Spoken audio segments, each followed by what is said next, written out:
अस्सलाम वालेकुम everyone, welcome to my channel we are next. आज हम MTH 100 का टॉपिक नंबर 8 स्टैटिस्टिक्स स्टार्ट करने वाले हैं। इंटरेस्टिंग टॉपिक है, स्टार्टिंग में थोड़ा सा थियोरेटिकल है लेकिन मैं कोशिश करूंगी कि बिल्कुल सिंपल तरीके से एग्जांपल से समझाऊं। और हम इसको रट्टा नहीं करेंगे बल्कि समझेंगे, क्योंकि MCQs में आ जाते हैं तो करेक्ट ऑप्शन सेलेक्ट करना आपके लिए ईजी हो। तो चलिए स्टार्ट करते हैं। सबसे पहले देखते हैं स्टैटिस्टिक्स होती क्या है। तो statistics is the science of collecting, organising, analysing and interpreting data to obtain meaningful information. तो अब इस डेफिनेशन में ये कलेक्टिंग, ऑर्गेनाइजिंग, इन सब का क्या मतलब है, तो इसको एक एग्जांपल से समझते हैं। फॉर एग्जांपल आपके पास एक स्कूल है और वो देखना चाहते हैं कि इस बार स्टूडेंट्स का रिजल्ट किस तरह से था। तो स्टैटिस्टिक्स का जो ये प्रोसेस है, तो इसमें सबसे पहला स्टेप है कलेक्ट डेटा। कलेक्ट डेटा का मतलब है कि सिर्फ इंफॉर्मेशन को इकट्ठा करना है। जैसे हर स्टूडेंट्स के मार्क्स कलेक्ट कर लिए। अब अगर 80 स्टूडेंट्स हैं तो ये सारे मार्क्स हमने एक रफ पेपर पे लिखने हैं, तो इस फॉर्म में देखना थोड़ा मुश्किल होता है। तो इसलिए अगला स्टेप आता है ऑर्गेनाइज डेटा। ऑर्गेनाइज का मतलब है डेटा को प्रॉपर वे में अरेंज करना। जैसे स्टूडेंट्स के नेम के साथ उनके मार्क्स एक टेबल में लिख लेना। अब डेटा पहले से काफ़ी बेहतर हो गया है, लेकिन अगर अब हम एक ही मिनट में इस रिजल्ट को समझना चाहते हैं तो इतना बड़ा टेबल देखना फिर थोड़ा सा डिफिकल्ट हो जाता है। इसलिए अगला स्टेप है एनालाइज डेटा। एनालाइज का मतलब है डेटा को स्टडी करना, जैसे एवरेज मार्क्स निकालना, हाईएस्ट मार्क्स देखना, उसमें लोवेस्ट मार्क्स देखना, ये देखना कि कितने स्टूडेंट्स पास हैं और कितने फेल हैं। इसके बाद लास्ट स्टेप है इंटरप्रेट डेटा या ड्रॉ कंक्लूजन। इंटरप्रेट का मतलब है जो हमने ऊपर एनालिसिस किए उससे कोई रिजल्ट निकालना। जैसे हमने कंक्लूड करें, एक रिजल्ट निकाले कि इस सेमेस्टर में स्टूडेंट्स की ओवरऑल परफॉर्मेंस अच्छी रही थी। तो इन सब से ये पता चलता है कि स्टैटिस्टिक्स का काम सिर्फ नंबर्स को कलेक्ट करना नहीं है, बल्कि उन नंबर्स को यूजफुल इंफॉर्मेशन में कन्वर्ट करना है। नेक्स्ट टॉपिक है डेटा। Data means information. तो जो इंफॉर्मेशन हम कलेक्ट करते हैं उसी को हम डेटा कहते हैं। अब डेटा दो टाइप्स का होता है, न्यूमेरिकल डेटा और नॉन न्यूमेरिकल डेटा। तो अगर इंफॉर्मेशन नंबर्स की फॉर्म में हो, जैसे 25, 70, 90, 150, तो ये सब न्यूमेरिकल डेटा है। क्यों? क्योंकि ये नंबर्स हैं। नॉन न्यूमेरिकल डेटा, अब अगर हम किसी स्टूडेंट का फेवरेट कलर पूछते हैं तो किसी ने रेड कहा, किसी ने ब्लू, तो ये नंबर्स नहीं है, ये सिर्फ कैटेगरीज हैं। तो इसलिए ये नॉन न्यूमेरिकल डेटा होगा। नेक्स्ट है वेरिएबल। वेरिएबल का मतलब वो चीज़ जो चेंज हो। फॉर एग्जाम्पल हमारे पास 3 स्टूडेंट्स हैं, तो स्टूडेंट ए की हाइट 170 सेंटीमीटर है, स्टूडेंट बी की 160 और थर्ड स्टूडेंट की 175 सेंटीमीटर। तो ये हमारे पास डिफरेंट हाइट्स हैं, मतलब हाइट की वैल्यू चेंज होती है। तो हाइट एक वेरिएबल है क्योंकि इसकी वैल्यू फिक्स नहीं होती बल्कि चेंज होती है। Types of variables. वेरिएबल की दो टाइप्स हैं, qualitative variable and quantitative variable. Qualitative variable जहाँ पर नंबर्स यूज नहीं होते, बिल्कुल नॉन न्यूमेरिकल डेटा जो अभी हमने किया था। और इसकी एग्जांपल है जेंडर, आई कलर, तो ये सब सिर्फ कैटेगरीज हैं, इसको हम नंबर्स में नहीं लिखते। दूसरी टाइप है क्वांटिटेटिव वेरिएबल। यहाँ नंबर्स यूज होते हैं, जैसे हाइट, वेट, मार्क्स, एज। अब क्वांटिटेटिव वेरिएबल्स की भी दो टाइप्स होती हैं, क्योंकि नंबर्स भी दो टाइप के होते हैं। दो तरह से हम लिखते हैं, एक है कंटिन्यूस और दूसरी है डिस्क्रीट। कंटिन्यूस वेरिएबल ये किसी रेंज के अंदर कोई भी वैल्यू ले सकता है। अब कोई भी वैल्यू का क्या मतलब है, इस रूलर को देखें। 169 और 171 के दरमियान में बहुत सारी वैल्यूज आ सकती हैं। 169.1, 169.25। इसी तरह 0 और 1 के बीच में भी सिर्फ एक वैल्यू नहीं होती, बहुत सारी होती है, जैसे 0.1, 0.2, 0.35। तो इतनी ज़्यादा वैल्यूज़ होती है, हम उनको गिन नहीं सकते। इसी तरह हाइट भी एक कंटिन्यूस वेरिएबल है, हाइट की वैल्यू कोई भी हो सकती है, 170, 170.2। इसमें एक डेसिमल पॉइंट यूज़ होता है, तो ये कंटिन्यूस वेरिएबल था। और डिस्क्रीट वेरिएबल में हमारे पास डेसिमल पॉइंट नहीं होता। डिस्क्रीट वेरिएबल सिर्फ काउंटेबल वैल्यूज़ लेता है। काउंटेबल यानी वो वैल्यूज़ जिसको हम गिन सकते हैं, जैसे 5 बुक्स, 42 स्टूडेंट्स। हम ये नहीं कह सकते कि 5.7 बुक्स या 42.8 स्टूडेंट्स, क्योंकि स्टूडेंट्स और बुक्स को हम काउंट करते हैं। तो ये डिस्क्रीट वेरिएबल की एग्जांपल्स हो गई। नेक्स्ट है टाइप्स ऑफ स्टैटिस्टिक्स। तो स्टैटिस्टिक्स की दो टाइप्स हैं, डिस्क्रिप्टिव और इन्फ्रेंशियल। तो पहले डिस्क्रिप्टिव स्टैटिस्टिक्स को समझते हैं। नाम से थोड़ा आइडिया मिल रहा है कि डिस्क्रिप्टिव का मतलब है डिस्क्राइब करना। यानी जो डेटा हमारे पास ऑलरेडी मौजूद है उसको समझने के लिए और आसान बनाना। अब डिस्क्रिप्टिव स्टैटिस्टिक्स की डेफिनेशन में है कि हम कलेक्ट, ऑर्गेनाइज और डिस्क्राइब करते हैं। तो स्टैटिस्टिक्स की डेफिनेशन में ऑलरेडी हम इन टर्म्स को समझ भी चुके हैं, लेकिन इस बार एक और एग्जांपल से समझते हैं। क्रिकेट की एग्जांपल, ये एग्जांपल आपके हैंडआउट्स में भी है। तो सपोज 2011 का क्रिकेट वर्ल्ड कप खत्म हो गया। अब सब टीम्स का मैचेस का बहुत सारा डेटा है हमारे पास मैचेस होने के बाद। तो सबसे पहला स्टेप क्या है? कलेक्ट डेटा, यानी हर टीम के कितने मैचेस जीते, कितने हारे, कितने पॉइंट्स बने। तो ये इन्फॉर्मेशन इकट्ठा करना ये आता है कलेक्ट डेटा में। अब इतने सारे डेटा को देखना मुश्किल होता है, तो नेक्स्ट स्टेप होता है ऑर्गेनाइज डेटा। ऑर्गेनाइज का मतलब है कि इन्फॉर्मेशन को एक प्रॉपर टेबल में अरेंज कर देना। जैसे यहाँ पे हमने टीम्स के नेम्स लिख दिए और उन्होंने कितने विन किए हैं। तो इस टेबल की मदद से अब डेटा को देखना पहले से काफ़ी इजी हो गया है। लेकिन अब अगर किसी ने बहुत जल्दी समझना है कि मतलब किस टीम ने सबसे ज़्यादा मैचेस जीते हैं, तो टेबल टेबल से थोड़ा टाइम लगता है अगर बहुत सारी टीम्स। इसलिए अगला स्टेप होता है समराइज डेटा। तो यहाँ पे जो चार्ट है इसने डेटा को समराइज कर दिया। अब हम नंबर्स को ये पता कर सकते हैं कि किस टीम ने सबसे ज़्यादा मैचेस जीते, और आखिर में हमें एक मीनिंगफुल इंफॉर्मेशन मिल गई। यानी हमें इजीली पता चल गया कि किस टीम की परफॉर्मेंस सबसे बेटर थी। तो ये था डिस्क्रिप्टिव स्टैटिस्टिक के बारे में। नेक्स्ट है इन्फ्रेंशियल स्टैटिस्टिक्स, जो कि स्टैटिस्टिक की दूसरी टाइप है। जैसे कि डेफिनेशन में है कि हम डेटा के एक छोटे पार्ट को समझते हैं या एनालाइज करते हैं। सारा डेटा जो है उस पे टाइम लगता है, तो हम उसका एक सबसेट या सैंपल, या इसको एक छोटा पार्ट कह सकते हैं, उसको ले लेते हैं। और अब इस सैंपल को ले लिया, लेकिन इसका करना क्या है? इससे हम प्रिडिक्शंस करते हैं, यानी फ्यूचर का हम पता करते हैं कि किस चीज़ के होने के चांसेस ज़्यादा हैं।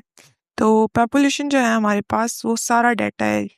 किसी चीज़ से रिलेटेड जितना भी डाटा मौजूद है वो सारा आता है उसमें, और सैंपल इसी पॉपुलेशन का एक छोटा पार्ट है जिसको हम आगे प्रिडिक्शन के लिए यूज़ करते हैं। एग्जाम्पल्स आपको समझ आ जाएगी। Rainfall in Lahore. तो अगर हमें ये पता करना है कि नेक्स्ट ईयर जुलाई में लाहौर में कितनी रेनफॉल होगी, तो हम क्या करते हैं? हम पिछले 30 ईयर्स का रेनफॉल डेटा कलेक्ट करते हैं। तो उसमें जुलाई में जितनी रेनफॉल्स हुई होती हैं उससे हमें आइडिया हो जाता है। उसके एवरेज लेने के बाद उससे आइडिया होता है, हमारे पास एक इन्फॉर्मेशन आ जाती है, और हम प्रिडिक्ट करते हैं कि नेक्स्ट ईयर जुलाई में भी अगर पास्ट में 3.3 थी तो आगे भी इसी तरह 3.2 3.4 के बीच में रेनफॉल होगी। हमें 100% तो नहीं होता, लेकिन हम एक प्रिडिक्शन करते हैं कि फ्यूचर में कितनी रेनफॉल है। तो ये प्रिडिक्शन करना ये इन्फ्रेंशियल स्टैटिस्टिक्स का पार्ट है। तो डिस्क्रिप्टिव में हम जो ऑलरेडी हमारे पास डेटा अवेलेबल होते हैं उसको समराइज करके उसको ईजी बनाते हैं, और जो इन्फ्रेंशियल है उसमें हम प्रिडिक्शन करते हैं कि कौन वर्ल्ड कप जीतेगा या कितनी रेनफॉल होगी। तो ये थी टाइप्स, और नेक्स्ट टॉपिक हैंडआउट्स में है पॉपुलेशन एंड सैंपल। उस पर ज़्यादा टाइम नहीं लगाएंगे क्योंकि हम इसको ऑलरेडी इन्फ्रेंशियल स्टैटिस्टिक में डिस्कस कर चुके हैं।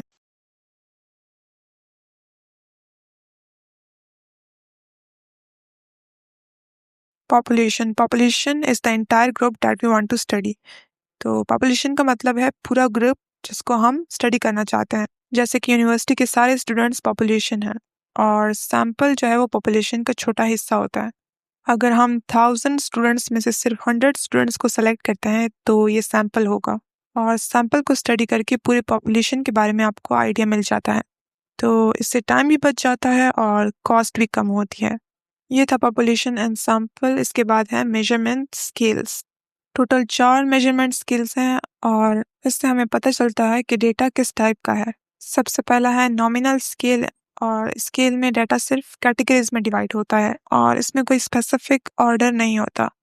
For example red, blue, green ये सब कैटेगरीज हैं। और जेंडर, ब्लड ग्रुप हो गया, जिसमें ए और बी ये सिर्फ कैटेगरीज हैं। इनमें कोई बड़ा या छोटा नहीं होता। तो सिर्फ कैटेगरीज हैं जिसमें कोई ऑर्डर नहीं है। अब है ऑर्डिनल स्केल। इस स्केल में डाटा को एक ऑर्डर या रैंकिंग दी जाती है, लेकिन जो कैटेगरीज हैं उनके दरमियान डिफरेंस इक्वल नहीं होता।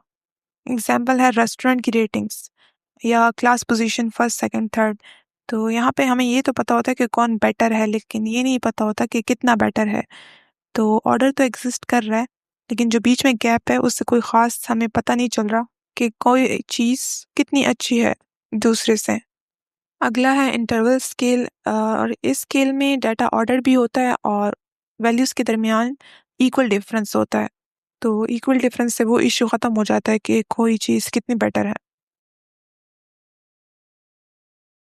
अब यहाँ पे है कि इसमें ट्रू ज़ीरो नहीं होता, तो इसका क्या मतलब है? इसको आगे समझते हैं। पहले एग्जाम्पल देखें, टेम्परेचर इन सेल्सियस और फ़ारेनहाइट या कैलेंडर ईयर्स, तो ये इंटरवल स्केल की एग्जाम्पल हैं। जैसे 20 डिग्री सेंटीग्रेड और 10 डिग्री सेंटीग्रेड का डिफरेंस 10 डिग्रीज है, तो यहाँ पे हमें डिफरेंस का पता चल रहा है, लेकिन ऑर्डिनल स्केल था वहाँ पे पता नहीं चल रहा था। अब नो ट्रू ज़ीरो का क्या मतलब है? अगर टेम्परेचर 0 डिग्री सेंटीग्रेड हो तो टेम्परेचर तो एग्जिस्ट करता है ना, बिल्कुल ख़त्म तो नहीं होता। तो इसका मतलब ये है कि अगर वैल्यू ज़ीरो भी हो तो वो चीज़ ख़त्म नहीं होती, तो यहाँ पर ट्रू ज़ीरो नहीं है। अब अगला है रेशियो स्केल, और ये सबसे कंप्लीट मेजरमेंट स्केल है, और क्योंकि इसमें ऑर्डर भी होता है, इक्वल इंटरवल्स भी होते हैं, और ट्रू ज़ीरो भी होता है। ट्रू ज़ीरो का मतलब क्वांटिटी का बिल्कुल ख़त्म हो जाना अगर उसकी वैल्यू ज़ीरो हो जाए। तो इसकी एग्जांपल है हाइट, वेट, एज और लेंथ। तो अगर किसी चीज़ का वेट 0 केजी है तो इसका मतलब उसका कोई वेट ही नहीं है। इसके अलावा इसमें ऑर्डर भी, अगर छोटी वैल्यू है तो मतलब कम है, और अगर बड़ी वैल्यू है तो मतलब ज़्यादा, तो एक ऑर्डर भी है इसमें। और इंटरवल्स भी होते हैं, तो अगर हम डिफरेंस निकालें तो हमें पता चल सकता है कि दूसरी चीज़ कितनी ज़्यादा है। तो इसमें सब कुछ है, इसलिए इसको कंप्लीट मेजरमेंट स्केल कह सकते हैं। यहाँ पर टॉपिक नंबर 8 कंप्लीट हो गया है। नेक्स्ट टॉपिक नंबर 9 स्टार्ट करेंगे, रिप्रेजेंटेशन ऑफ डेटा, यानी डेटा को हम किस तरह से टेबल्स और चार्ट्स की हेल्प से रिप्रेजेंट कर सकते हैं। Frequency distribution. A frequency distribution is a table that groups data into intervals. Frequency distribution क्या है? ये एक टेबल है जो लार्ज डेटा को डिफरेंट इंटरवल्स या क्लासेस में डिवाइड करती है, and shows how many values fall in each interval. ये बताती है कि कितनी ऑब्जर्वेशंस हर इंटरवल में आती हैं। अब ये ऑब्जर्वेशन और इंटरवल क्या है और ये इंटरवल कैसे बनते हैं, इसको आगे हम एग्जाम्पल में देखेंगे। सिंपल ये कि जब डेटा बहुत ज़्यादा होता है और उसको समझना मुश्किल हो तो हम उसका फ्रिक्वेंसी डिस्ट्रीब्यूशन टेबल बना लेते हैं, जिससे डेटा ऑर्गेनाइज या प्रॉपर वे में अरेंज हो जाता है और उसको समझना काफ़ी आसान हो जाता है। तो हम ये क्यों यूज़ करते हैं? इसके 3 बड़े फ़ायदे हैं। पहला तो ये कि लार्ज डेटा हमारे पास ऑर्गेनाइज हो जाता है, और दूसरा डेटा को जो है वो अंडरस्टैंड करना आसान हो जाता है, और तीसरा ये कि डिफरेंट ग्रुप्स या जिसको हम इंटरवल भी कहते हैं, तो अगर वो हम बना लेते हैं तो डेटा को कंपेयर करना भी आसान हो जाता है। फ्रीक्वेंसी डिस्ट्रीब्यूशन बनाने की 3 बेसिक स्टेप्स हैं, और इसी स्टेप्स को यूज़ करके आगे हम क्वेश्चन सॉल्व करेंगे। तो पहला स्टेप है डिफाइन इंटरवल, यानी कि हम क्लासेस या इंटरवल बनाते हैं और हर इंटरवल इक्वल होना चाहिए, यानी उसके दरमियान जो गैप है वो सब में सेम होना चाहिए। तो कैसे होगा वो आगे हम देखेंगे। चलो नेक्स्ट स्टेप से पहले देख लेते हैं कि इंटरवल बनते कैसे हैं। How are intervals made. Suppose हमारे पास स्टूडेंट्स की हाइट्स का बहुत सारा डेटा है, तो सबसे हम पहले इंटरवल या क्लास की विड्थ जो है, विड्थ वो डिसाइड करते हैं। विड्थ हम गैप कह सकते हैं, तो इस एग्जांपल में क्लास की जो विड्थ है वो 0.5 फीट रखी गई है। उसके बाद सबसे लोवेस्ट वैल्यू से स्टार्ट करते हैं। अब अगर इस डेटा में देखें तो 4.5 ये सबसे छोटी वैल्यू है। इसे स्टार्ट करेंगे और उसके बाद इंटरवल कुछ इस तरीके से बनता है कि 4.5 में 0.5 ऐड करो तो 5.0 आ गया। तो 4.5 से लेकर 5.0 तक ये एक इंटरवल बन गया। अब अगले इंटरवल 5.0 से स्टार्ट होगा, क्योंकि पहला 5.0 पे ख़त्म हुआ था ना, तो अब 5.0 से अगला स्टार्ट होगा, और 0.5 विड्थ इस इंटरवल की भी 0.5 होगी। तो 5.0 में 0.5 अगर हम ऐड कर दें तो 5.5 आता है। इसी तरह ये 5.5 भी ख़त्म हुआ है, तो अगला जो थर्ड इंटरवल है वो 5.5 से स्टार्ट होगा, और यहाँ पे बी गैप या जो विड्थ है वो 0.5 ही होगी, 0.5 फीट। तो यहाँ पे 5.5 प्लस 0.5 6.0, और इसी तरह चौथा इंटरवल भी बन जाएगा। तो यहाँ पे डेटा में हमें 6.5 से बड़ी वैल्यू कोई नज़र नहीं आ रही, तो हम यहाँ पे ही स्टॉप हो जाते हैं। तो यहाँ तक तो फ्रीक्वेंसी डिस्ट्रीब्यूशन का पहला स्टेप था कि हमने इंटरवल्स बना लेने। और नेक्स्ट स्टेप है टैली ऑब्जर्वेशंस। इसका क्या मतलब है कि हमने हर एक ऑब्जर्वेशन जो है वो उसके करेक्ट इंटरवल में रखते जाना है, और जैसे ही हम एक ऑब्जर्वेशन उसके इंटरवल में रखेंगे तो साथ में एक टैली मार्क्स भी लगाते जाएंगे। हर एक ऑब्जर्वेशन के लिए एक ही लाइन ड्रॉ की जाती है।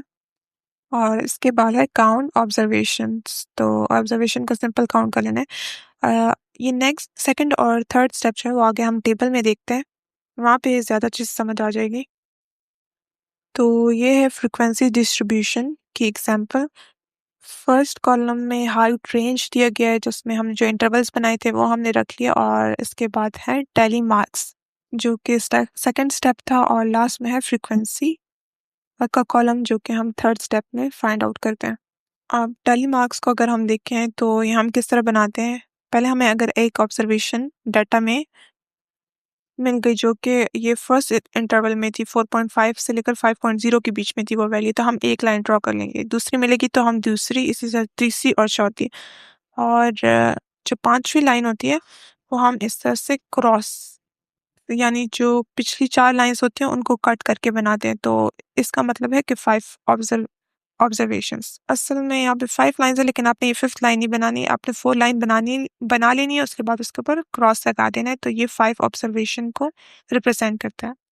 तो इसी तरह आपको जो भी ऑब्जर्वेशन मिलती है वो जिस इंटरवल में होगी उसी में आपने वो लाइन ड्रॉ करनी है। फॉर एग्जांपल अगर वैल्यू 5.2 है तो 5.2 ये सेकंड इंटरवल में, तो आप इस वाले रो में एक लाइन ड्रॉ कर लेंगे। इस टैली मार्क्स का फ़ायदा क्या है कि आपको फिर फ्रिक्वेंसी फाइंड करने में थोड़ा सा ईजी होता है। तो अभी थर्ड स्टेप की तरफ तरफ आते हैं जिसमें था काउंट ऑब्जर्वेशन। तो फर्स्ट इंटरवल में अगर हम ऑब्जर्वेशंस काउंट करें तो ये हर एक क्रॉस टैली ग्रुप जो है ये 5 ऑब्जर्वेशन को रिप्रेजेंट करे, तो 5 + 5 10 + 5 15 + 5 20 और +5 25, तो इसमें 25 ऑब्जर्वेशन है तो फ्रीक्वेंसी 25 हो जाएगी। इसी तरह बाकियों के लिए भी आपने कर लेना है, तो ये क्या बन जाएगा, आपका एक कंप्लीट फ्रीक्वेंसी डिस्ट्रीब्यूशन टेबल बन जाएगा। अच्छा, ये लास्ट कॉलम में हर एक इंटरवल की फ्रीक्वेंसीज है। अगर हमें टोटल ऑब्जर्वेशंस फाइंड करनी है तो इसी को हम ऐड कर लेंगे। तो अगर हम ये सारी फ्रीक्वेंसीज ऐड कर लें, इससे हमारे पास क्या आ जाएंगी टोटल ऑब्जर्वेशंस, जो कि हैं 25 + 35 + 29 + 11 100। और यहाँ पर अगर हम ऊपर देखें तो टोटल 100 वैल्यूज़ थी। यहाँ पे मैं सारी तो नहीं लिख सकती थी।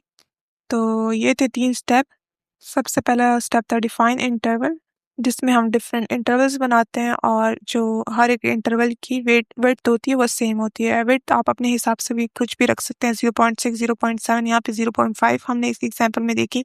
फिर सेकंड स्टेप था टैली ऑब्जर्वेशन, जिसमें हम टैली मार्क्स बनाते हैं और लास्ट में हम उस टैली मार्क्स को काउंट कर लेते हैं। तो इससे क्या होता है काउंट ऑब्जर्वेशन थर्ड स्टेप, जिसमें हमारे पास फ्रीक्वेंसी आ जाती है।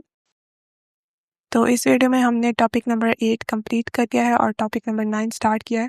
फ्रीक्वेंसी डिस्ट्रीब्यूशन कर लिया है, और इसी टॉपिक को नेक्स्ट वीडियो में कंटिन्यू करेंगे। जितने भी रिमेनिंग टॉपिक्स हैं वो सारे नेक्स्ट वीडियो में कंप्लीट करेंगे। रिलेटिव और कम्युलेटिव फ्रीक्वेंसी हो गया, और कुछ सिंपल चार्ट्स करेंगे, तो ये टॉपिक आपका कंप्लीट हो जाएगा।